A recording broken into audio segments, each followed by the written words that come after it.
Lucasfilm Story Group. I'm a creative executive there, and I've been part of Lucasfilm for coming on 16 years now.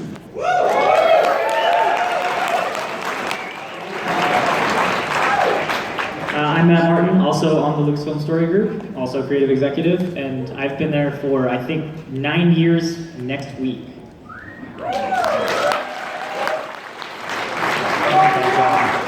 Yeah, right? I do too. How do you follow that up? I'm Mike Pilot. I do Full of Sith with Bryan and Amy. I am a longtime Star Wars fan and collector, and a longtime podcast for 10 years. Amy? I'm Amy Ratcliffe. I'm a journalist. I write for StarWars.com and Nerdist.com and Star Wars Insider, and co-host Full of Sith and Lattes with Leia. I like Star Wars a little.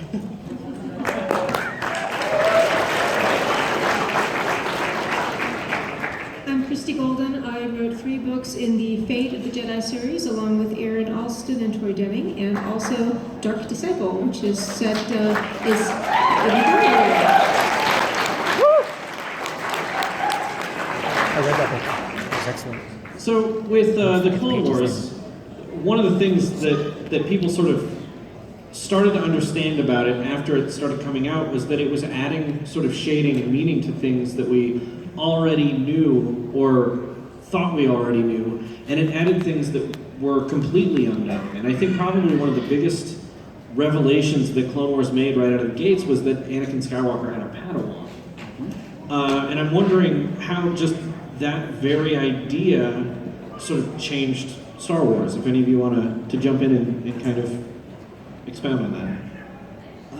I guess to start off with, when Dave Filoni was first hired on to do the show, you got to remember, this was like in 2005, and George had been saying that he was retiring. He's been saying this since 1983, mind you, but in 2005, he's saying, yeah, I'm finally going to retire, I'm going to kick off some TV shows, I might get them started, but I don't think I'm actually going to work on them, but you know, we're going to do Clone Wars, we're going to do something else, but I'm just going to get them started and step away. So when Dave started, he didn't know to what extent George was going to be involved, and so he had a version of what the Clone Wars might be, and he would never think to do something as crazy as give Anakin a Padawan, because that would be touching one of George's characters. In fact, he didn't think Anakin and Obi-Wan were going to be in the series in any way. Surprise, surprise, George surprised all of them by really leaning into the making of Clone Wars, and he said, no, it's going to be about Anakin, it's going to be about Obi-Wan, and by the way, Anakin's got a 16-year-old apprentice. So for the rest of you, how did that affect your viewing of Revenge of the Sith? Like, how did Ahsoka's existence and her story change Star Wars for you?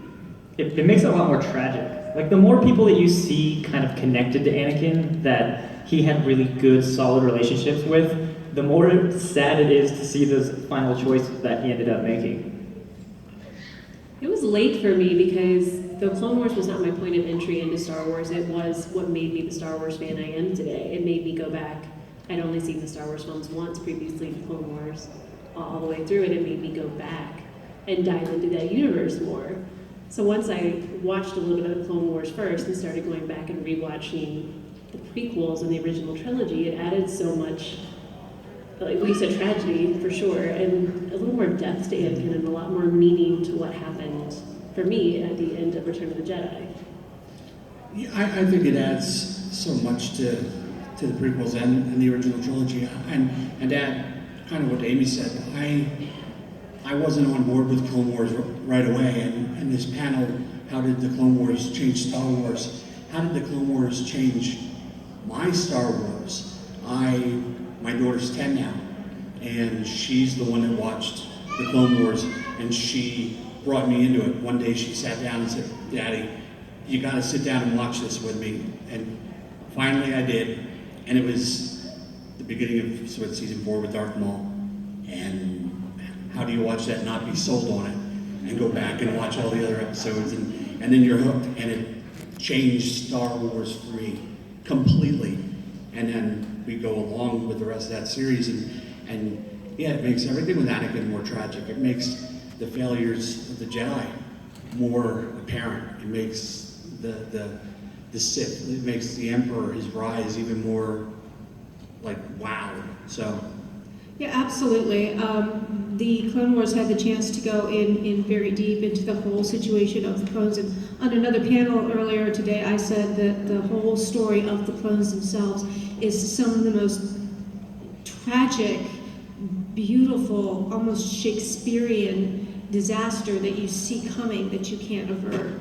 And some beautiful work in there. And I really, really grew to like Anakin in this, and I kept hoping as we kept marching forward, you keep hoping, against hope that something might change. And Ahsoka was a huge part of that. She was just so warm and such a wonderful, likable character, and he was good to her. He was a good teacher. And to watch all that crumble, and then her sense of betrayal at the hands of the Jedi, all of that was so poignant. And I think a lot of people, even now, still don't know about this series, and that makes me sad because this is some of the great highlights in Star Wars history, I think.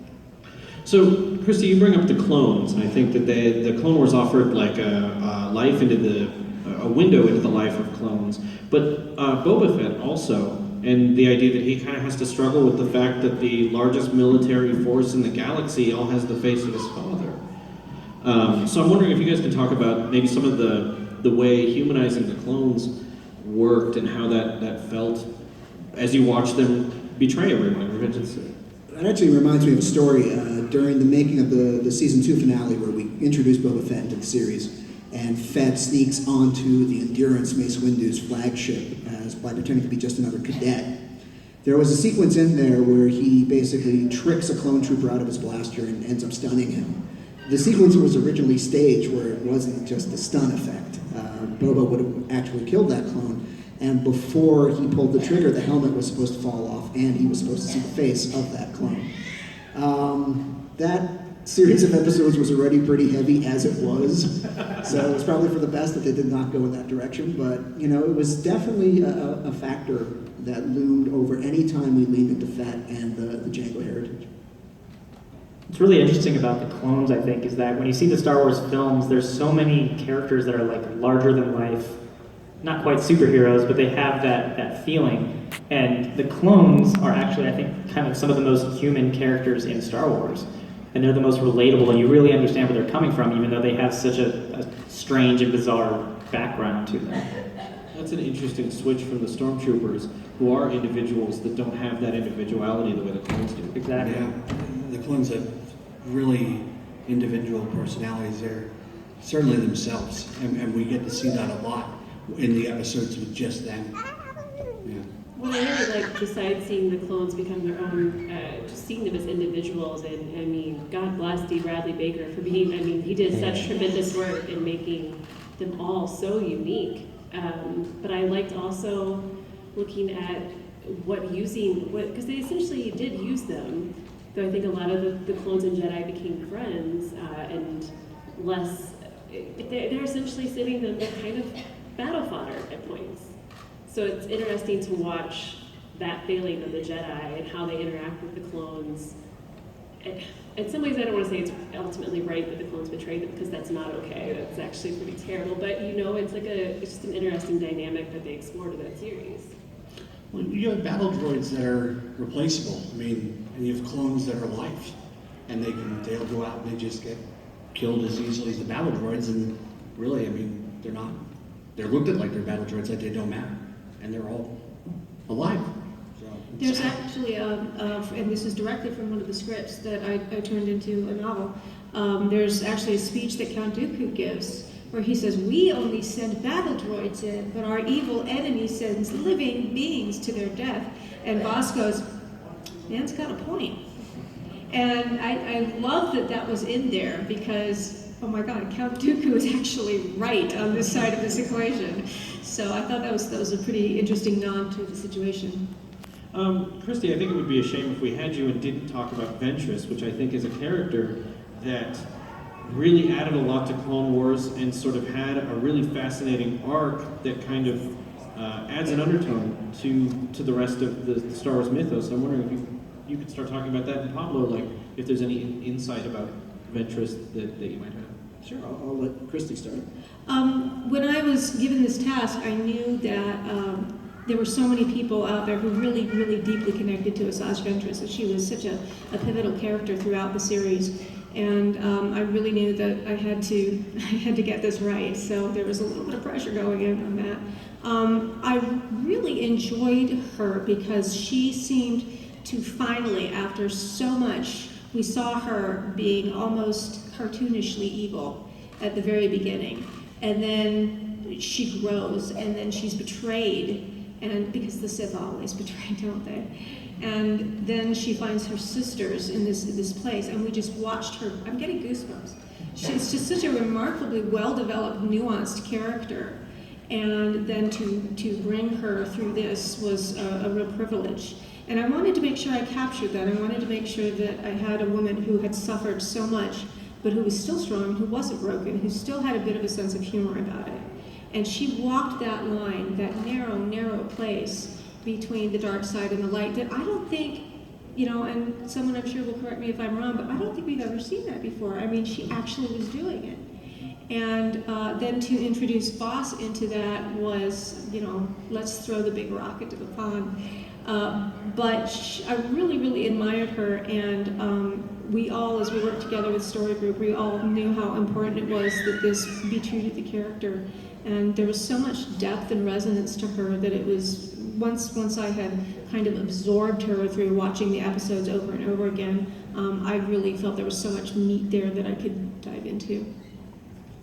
Yeah, I think Asajj is a great example of, when you start off with a character, you may have a plan for them in the back of your mind, but you keep as much a blank slate to the audience to the degree that you can then pivot and develop them as need be. So we knew at the very start that Asajj was this, unusual element, and that she was this third Darksider in the relationship with Sidious and Dooku, which we saw right off the bat from the movie. Like, she wasn't a secret from Sidious. And sure enough, as the series developed, George said, well, you got to get rid of her, because if the more and more powerful she gets, the more of a threat she's going to be to that two Sith dynamic. And so it was really season 3 where that necessity required us to fill out her character in a big way, because it wasn't just that she was going to get betrayed by Dooku. She'd have to have somewhere to go, and that's where we found out her history. And I really have to credit Katie Lucas for taking that character and investing so much into her. Katie has really this kind of punk mentality to her, and she infused Asajj with that punk mentality. I mean, one of Katie's favorite movies and favorite characters is Tank Girl, and I like to see that, Asajj kind of gets rid of the Sith trappings and becomes more of a punk bounty hunter as she has to follow her own path, and I think she did a great job of that. So one of the other big things that, and we did a whole other panel about this last night, but I just want to kind of bring up the idea, how much the idea of the prophecy of the Chosen One and the balance of the Force was changed by Clone Wars. And anybody's free to jump in on that one. Just 2 words, the Mortis trilogy. I mean, there was a lot more, but those 3 episodes, certainly for me, that was the most it made me consider the Force and the prophecy in a way I hadn't thought about before, and in a way that was more meaningful. Like, I could see, it's one thing for them to talk about it in the prequels when they touched on it a few times, but that brought so much more weight and serious to it for me, if that makes sense. And it made me realize the stakes of there being a chosen one for the entire galaxy. And I think bringing in those representations of the light and the dark with the son and the daughter, or the daughter and the son, it made me consider the balance of the Force in a way I hadn't before. Yeah, I think the Clone Wars were such a gift from George Lucas, because I don't think anyone would be willing to take the risk of trying to delve into Force mythology without his backing, right? So it would take someone like George to say, oh yeah, by the way, there's these Force gods that live in this realm called Mortis, and that embody the balance. And like, no one else can get away with pitching something like that. Likewise, just the notion that there's these 5 priestesses that represent the aspects of personality that even predate the Mortis gods that live in some realm of a seed planet that sends the living force throughout the center of the galaxy. I'm like, what? But the fact that he diversified the language of the Force, he alone was the one who could tell us, yeah, it's not just Jedi and Sith. Jedi and Sith are just the latest flavor of a dynamic that has been going on since the beginning of time. And with that knowledge, that arms us to be a little bit more, to be a bit braver when it comes to telling stories about the Force and not shy away from getting to some very nebulous places. Yeah, what I love about those episodes is that both Mortis and the Yoda arc is that he managed to give us a bunch more information about the Force while still making it even more mysterious, which is always kind of a key to the Force for me, because I want it to feel mysterious. I don't want it to be explained. I don't want to understand every aspect of it. And when he threw all of that in, it was just like another wrench into that cog. Like, I have no idea what's going on anymore. And that's exactly what I want. I love that because I'm a mythologist and I love the resonance of that whole thing and the epic size of it all. And I also love the fact that it also means that griffins are now canon. I particularly love griffins. So it's purely coincidental, and the last two shows that we did was On the Force and then The Dark Side of the Force. And in these conversations, we came up with that the Clone Wars brought us so much more about the Force itself that we would have never have understood or even been led to believe, that brought us into The Force Awakens and then anything else we learned from the upcoming movies. And when I first watched Star Wars, I just thought that the Force was something cool. You know, I could move things with my mind and I could lift stuff and fight cool villains. And with the Clone Wars, how it changed Star Wars for me is now I had a deeper understanding that I don't know anything. And no matter how much I learn with it, be it the Mortis trilogy or the Lost episodes, the Lost Archives, or those last 6 episodes? Oh, the Lost Mission. Yeah, the Lost Missions.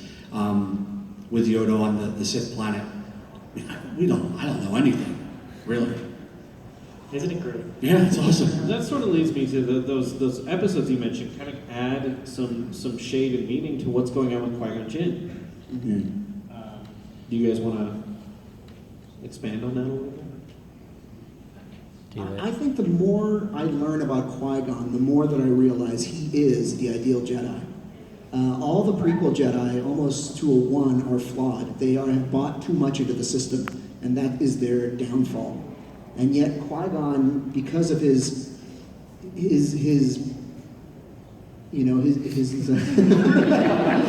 likelihood not to walk the true path means that he's not afraid of being unorthodox. And it's that journey that has brought him to what ends up being the key to immortality, the key to defeating the dark side for on and on and on, or at least facing the dark side for on and on. I think Jar Jar is kind of the key to that too. Yeah. I mean, I'm not going to go into the whole thing, but Qui-Gon is the only person who was like nice to Jar Jar to see, not even because he thought he was going to get anything out of it, and that's not something the rest of the Jedi would do. Even Obi-Wan sort of scoffed at that idea. Yeah. Mace Windu never got that, which is proven by the Disappear, that two-story arc where it's him and Jar Jar in kind of a buddy cop story. I love those episodes. Me too, they're so great. I remember at first too, I was like, this is what we're getting for the last clone of Jar Jar and Mace, and I'm like, oh, I was wrong, this is fantastic. To prepare the animators for that episode, Dave Filoni had them watch, and I'm blanking on the name of the movie, but there's a movie with Sam Jackson and Eugene Levy Sam's a cop and Levy's either a witness he has to keep alive. And so it's like, a cool cop and a ridiculous guy in an action movie, and it's like, watch that, because that's the Jar Jar Mace dynamic. I think we got actually a lot more into the societies of a lot of different alien creatures in the Clone Wars, whether that's the Gungans or the Moncals or any of the other species. Even Rhodians got a little bit of love, or King Katuko and the Toydarians. And I'm wondering what Clone Wars helped address maybe some of the wrongs people had. I guess the thing is, once an alien species is in a Star Wars movie, you think that every member of that species is that. So how did Clone Wars help rehabilitate that some? Yeah, people jump to assume, for years and years, books would tell us that every Rhodian was a bounty hunter. It's like, no. Clone Wars was happy to show us that some were politicians, some were pawn shop owners, some were just It'd be the worst people on the economy streets. ever. So, it did a good job of telling you that not every Twi'lek was Bib Fortuna or Aayla Secura. There are shades in between of these types of people. And not every Toydarian was Watto. Well, I think that was the beauty of the Clone Wars for me. The reason that pulled me in is it just enriched so much and showed a bigger picture of the galaxy and more variety and more experiences, just day-to-day experiences people were having on planets like Rylaw. Or seeing where the people, I guess, that we saw in the films, where they actually come from and experiencing a little taste of their cultures. I think that was really valuable to expand the on-screen presence of Star Wars. I'm remembering another cliche that I think it was cut from the episode. It was the Mon Cala episodes, and there's a sequence where Anakin Skywalker and Kit Fisto are being held prisoner, and they're about to be tortured by these electric eels. And originally the scene was going to be like, Anakin goes to Kit, can you talk to them? He's like, and Kit Fisto was like, why do you think I could talk to fish? It's like, I don't go around assuming you can talk to every cow or, bantha that's out in the world. And that was like, it ended up being cut, but that was the whole, the comics and other stories would do that with Kit Fisto all the time. He's an underwater Jedi. Surely one of his powers is to talk to fish. It's like, no, you can't talk to fish. I think a culture that, not an alien culture, but a culture that really got explored in depth in Clone Wars was the Mandalorians. And I love the direction that they went with that. Like, it's so cool to think that, there was this kind of militant culture that then was sort of taken over by pacifists. And it makes sense. Like, when you're constantly at war, eventually people are going to want peace. And I love the direction they headed with that. So we'll open up for audience questions. If I think they've got a microphone at the back of the room somewhere. And while it's coming up, if you've got that microphone, I want to ask all of you, how Clone Wars changed your view of things like Order 66 is one that I really want to talk about, and I think that would be a great place while they bring up the mic.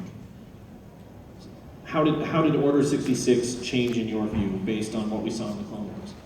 It's so much more brutal now. Yeah. Like, it's so depressing when you actually get to like these clones and then just see that they have really no way of stopping things, and they have to do something that 5 minutes earlier they would definitely have never done. And after being able to experience the lives of these clones, it makes it so much worse.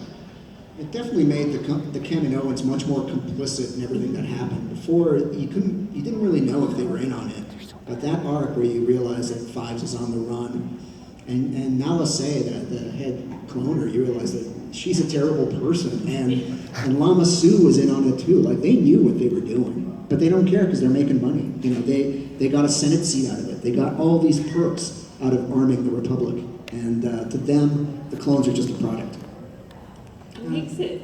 I was going to say more, because when I watched Revenge of the Sith before, I was heartbreaking at the end to watch, but now it's heartbreaking to know that the clones were used in that way. These people, and because we've watched the clones and Jedi work so well together and work to keep each other safe as much as they could, even though that's not always possible in a battle situation. But they got a really, really crappy deal. If the Jedi just wouldn't have been so clouded and maybe a little less arrogant, they had a chance to stop it. Yeah. I think that's one of the things Clone Wars adds more than anything is to show you in a very realistic way how Palpatine turned public opinion against the Jedi. Well, how the Jedi, not just Palpatine, but the Jedi totally they effed up about as royally as you can. Let's assassinate someone. That's a good idea. For me, it was like almost, if any of you all have traveled to a foreign country, it was like, oh, I had this idea of what happened in the Clone Wars, but then it was like living there for a year. And what you thought you knew is just the surface, and it might not even be correct. And it was really like being submerged in this place because it was, it ran for so many seasons and there were so many great story arcs. And these characters that were introduced, almost in the very first episode had continued through to the end. So for me, it was really just like being steeped in this other culture and finding out that it was so much richer and sadder and more beautiful than I had ever expected. So you in the back of the question, you want to ask your question and come up to the front. And anybody else who wants to ask questions, come up and line up in the center aisle behind him. You can ask it on your way back. On the way up, thanks. Yeah. I thoroughly enjoyed the unfortunately cut episodes that had the Bad Batch in them. Yeah. They were fantastic, and the current run of Jason Aaron's Star Wars comics seems to have a spiritual sequel to that. Is there anything in the expanded universe in publishing where we're going to get a chance to see the Bad Batch anytime soon? Or Rebels? You know, we talked to Dave about the Bad Batch, and we were absolutely surprised at how popular they were. I mean, there were kids coming up to Dave and us saying how much they loved the episodes, and being of a production mentality, our first thought is, wow, why do we spend all those money finishing episodes when clearly you could show unfinished product and find a fan following with it, you know?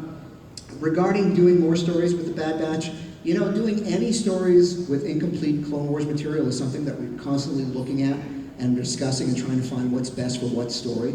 But that said, if any author wanted to take the Bad Batch and do an original story that had never been told before, we think they're the types of characters that could do it, you know. When Jason did his Scar Squad, he actually wasn't consciously referencing the Bad Batch when he started off. And when we got the initial pitch, we said, you know, you should watch the Bad Batch episode because you're doing this subconsciously. Let's make it a conscious choice. In fact, let's call your squadron, let's name it after the Bad Batch so we could get a sense that just perhaps in some way, one of those Bad Batchers continued the training that he learned to the Imperial Army. Thank you. Next question. Okay, this is more of a request than a question. I'm not sure we do requests. It's important, it's important. So the worst part of the 2008 Clone Wars movie was that I saw Jabba the Hutt with his protocol droid translator, and I was like, oh, he's gonna get upset and disintegrate him. And then it didn't happen, and I was really depressed. So I was wondering if you could show Jabba the Hutt disintegrate a protocol droid translator because he gets upset with him. Sure. If you could just get that. All right, but here's the thing. That protocol droid is not the one that predates immediately C-3PO. So that protocol droid may face another threat, but the droid that then gets replaced, we don't know how many droids there are between that protocol droid and the one that 3PO comes to replace. I just need to see one. You just need to see one, it doesn't matter which one. You could, That says a lot about you. yeah. If you could just make that happen. We could probably set up a date with you in EV99. That'd be good. Thank you. Okay, next. Hello. Hey, so I was wondering, like, what happened to all the clones? Did they just join the Imperials, or like, because like I think it was the Han Solo book thing that Jason Fry wrote. There was a clone trooper, but like, did they all join the army? Some did. The thing about the clones is they were age accelerated. So they're aging at about twice or maybe even more the rate, twice the time that a regular human does. So their fighting fitness is unfortunately rather short-lived, as are themselves. I can imagine a situation where the Clone Wars comes to the end, the Emperor holds some big grand gala proclamation thanking our boys in white for their service. But you know what? We're doing something different now. We are now drawing from the populace to defend the Empire itself. And, you know, we'll have one last big parade and it'll be great. But one of the stories that George was going to explore was that this generation was actually abandoned. And we touch a little bit on Rebels and that, they got replaced by people who volunteered. And the ironic part of it is you'll find more uniformity and identical natures in patriotism than you will through genetic cloning. I thought that was an interesting statement that George was making. But some clones did become trainers, and we see some of that in the fiction. All right. One of the things I really like about Quinlan Voss is that he has the ability to read memories from objects people have handled. How cool would it be if Luke Skywalker could develop that same skill and read C-3PO and R2? Do it. That would certainly change Star Wars. Or if R2 just, finally spilled the beans. R2 gets drunk one night. You want to know about your dad, man?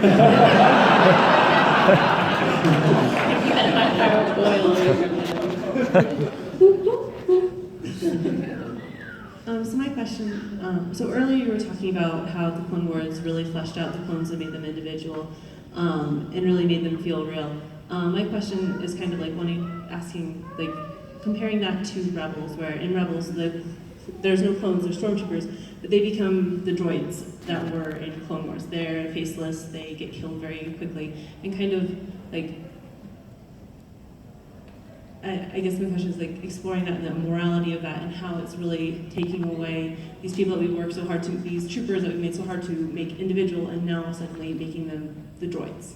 Well, I think that points out the power, that speaks to the terribleness and power of the empires, that they don't want, and you guys can correct me, I don't think they want individuals who can think for themselves. They want individuals that will follow orders that get the job done. So they kind of want that a more brainwashing mentality, and I think they probably do treat them like they're disposable, like they're droids. Yeah, the Empire rewards conformity. So, you know, the best thing for you as an Imperial Stormtrooper is to be like all the other Imperial Stormtroopers. And not really hit anything. Well, you know. I think it's a little bit easier to have a comical, a droid to say something funny and then get shot, rather it be, you know, a clone saying something funny and then get shot. It was my day off. Yeah. It's they're not given names. They're not allowed to customize their armor in any way. It's something we have to police from time to time. I mean, it took quite the exception to allow Jason Aaron to do what he was doing, because he had a very specific need of this very specific story he was trying to tell with his batch of troopers. But for the most part, there often comes a desire from a writer somewhere to make like this really unique stormtrooper, and it's like that's not what they are. So we generally push against that.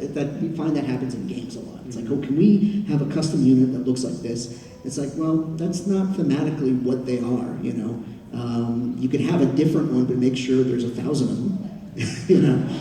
So. But there's no reason for the Empire to spend money. They don't care. So why make custom armor for everybody when you can just mass market a bunch of crappy armor and let them get shot? You can replace them. One thing I've always loved about the Clone Wars is, even though it got really dark and really serious and really dramatic, it also had all these hilarious moments and a ton of references to other movies, pop culture, kind of homages.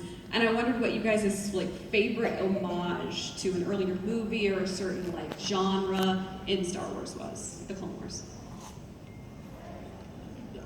I really loved, I mean, all the homages I loved the most are like the movies behind, like not Star Wars movies per se, but like other movies. Like one of my favorite episodes is called Senate Spy, and it's basically Anakin and Padme as Cary Grant and Ingrid Bergman from Alfred Hitchcock's Notorious, like beat for beat, all the way to the end where she's been poisoned and he carries her out. Like it's perfect. That's the kind of stuff I love the most. Yeah, Clone Wars did the audacious thing of taking Seven Samurai, which is not a short movie, by the way, and compressing it into 22 minutes and turning it into a Clone Wars episode, which was crazy, and it worked. I was also going to say the Seven Samurai episode, but since you already did, I'm going to have to go with the Zillo Beast. I've actually never been a Godzilla fan, so that was kind of like my entryway into Godzilla, was watching the Zillo Beast and being like, maybe I do want to watch full movies about this giant thing that wrecks cities. I can't think of it off the top of my head, but we went episode by episode of the Clone Wars, and Bryan pointed out, you know, at least 40 old movies from the 40s and 50s and 60s that the episodes were based off of, so there's a lot. Yeah, I'm not lacking in my film history knowledge, but I did like the ties. I talked to Dave about this one, about the Night Sisters as they relate to like the Bene Gesserit in Dune.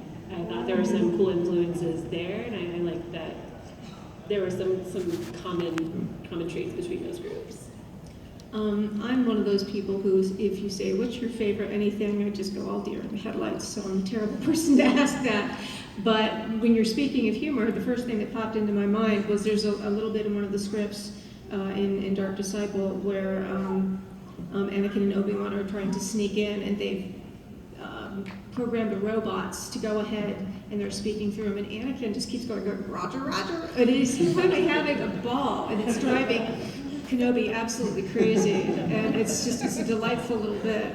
in the middle of this very tense scene. You know, that's totally true to both characters. Thank you.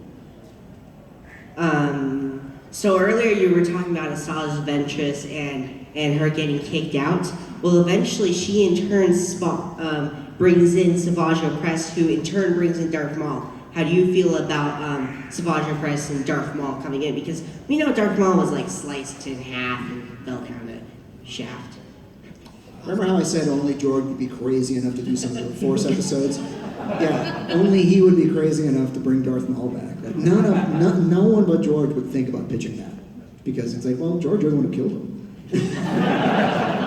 But then, like, what we didn't know, and this is, you know, his insane genius, what we didn't know was that he was the son of the most powerful witch in the galaxy, right?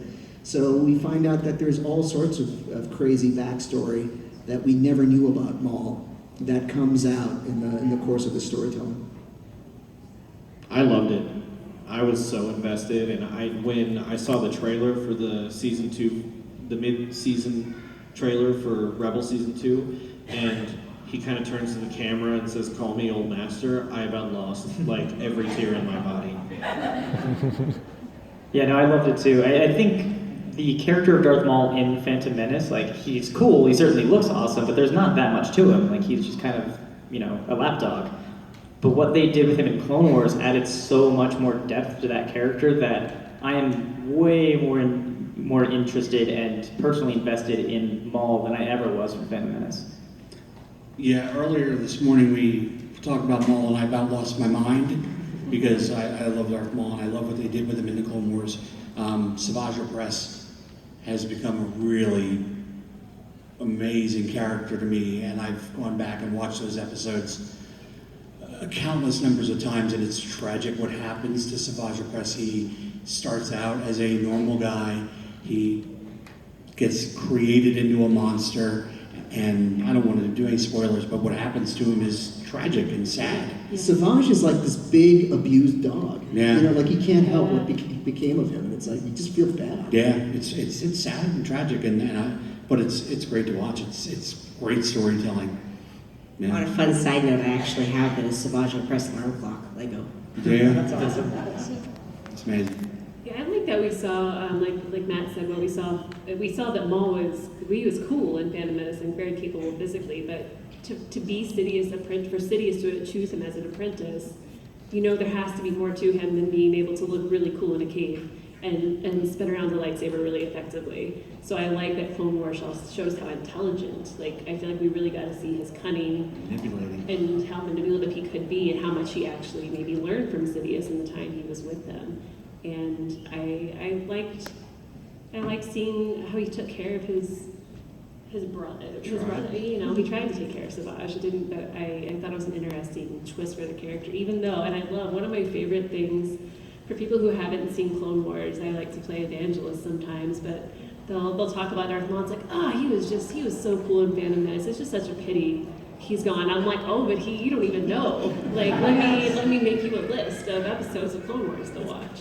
Yeah, I thought it was great. That whole storyline was just so twisted and sad, and it you know, Ventress kind of kicks it all off because she's been destroyed and emotionally manipulated, and it's just this little ripple effect, and things just keep getting more twisted and unkind and cruel. And I think it's a really good example of what the dark side can do to you. Thank you for your question. Some of the more impactful episodes of the Clone Wars for me were mainly the ones focusing around solely on the clones and their combat and stuff like that, particularly the Umbara campaign.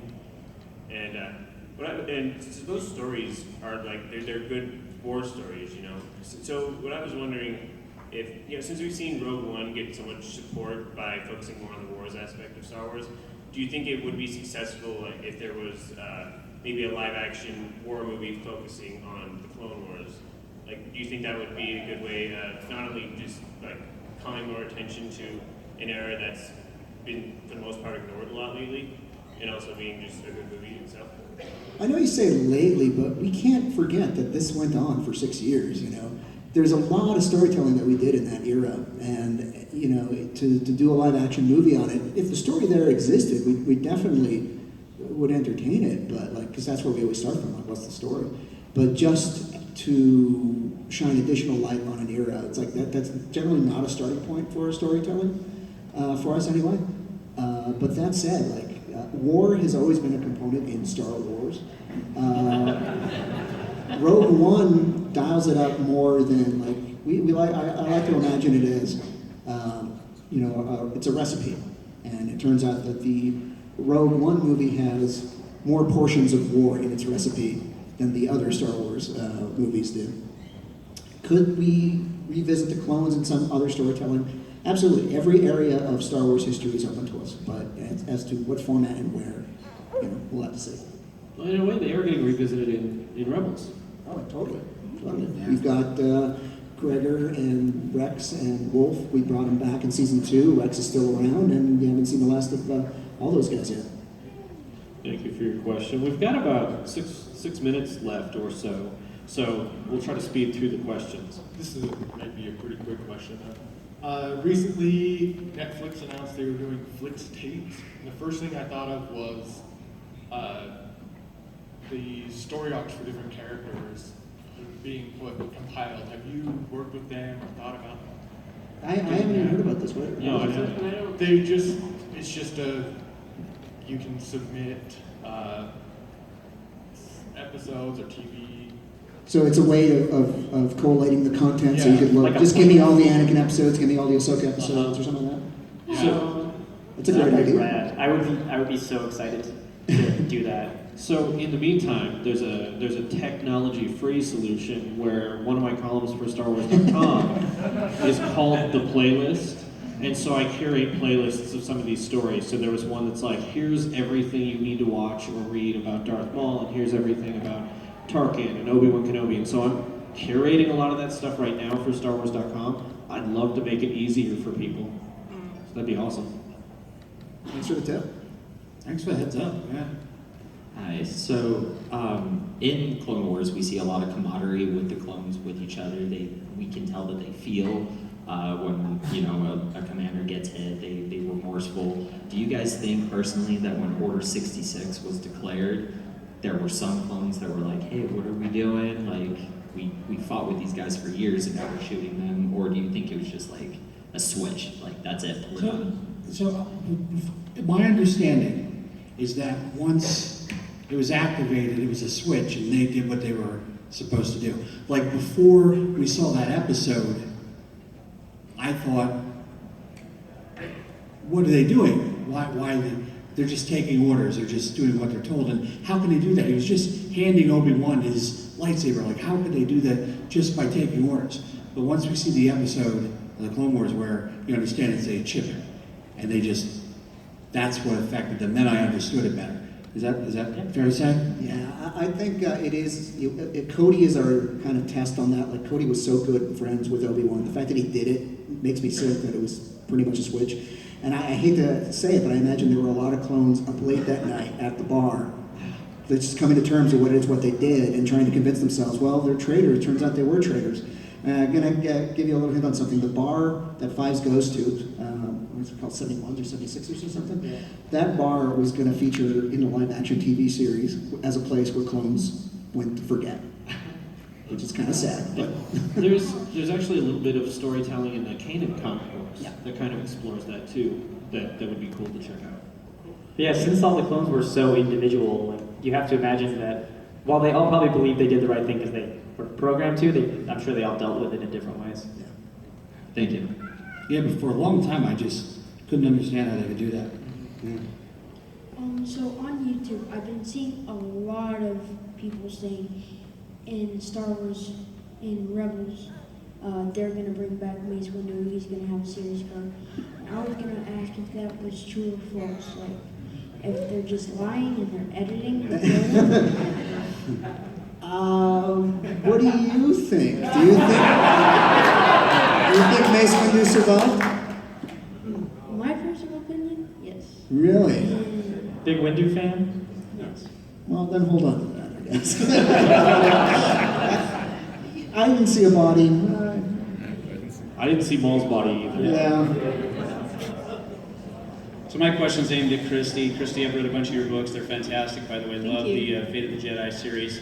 Now, where Disney took a whole Jason Solo approach and changed the flow of the Force and went all Back to the Future and changed everything, did you guys get any input on the new movie series where they're coming out with the new stuff with the old Luke Skywalker? Or are you kind of going back into the past and saying, okay, we're just going to deal with the Clone Wars era stuff and not go deep into the future where you were? This project came to me, as many of you know, I had a trilogy lined up, Fate of the Jedi, and honestly I knew that it would be nigh impossible to continue with the expanded universe. There's just so much there, and it would be impossible to expect all these other people to get up to speed on it in such a short time. So this came my way, and it simply was the right time for that project because they were done with the Clone Wars, and they really liked these storylines, these scripts, and they really wanted to get it out to people. And I just feel very lucky that I was the one picked to do it because it was a terrifically fun project. So my question's about Ahsoka in particular.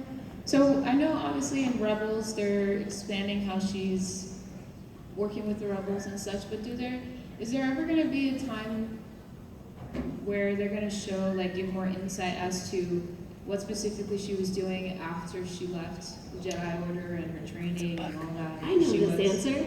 There's a book coming out on October 11th called Ahsoka. No way. Yes. And it's good. It's a great book. E.K. Johnson wrote it. It's called Star Wars Ahsoka. She's actually at this convention. She won't tell you a thing about it. But it's great, and it's coming out in 2 short months. So I met her today. She's cool. Yeah. So that's it for our panel. We're out of time. Thank you all very much. Thank you, everyone.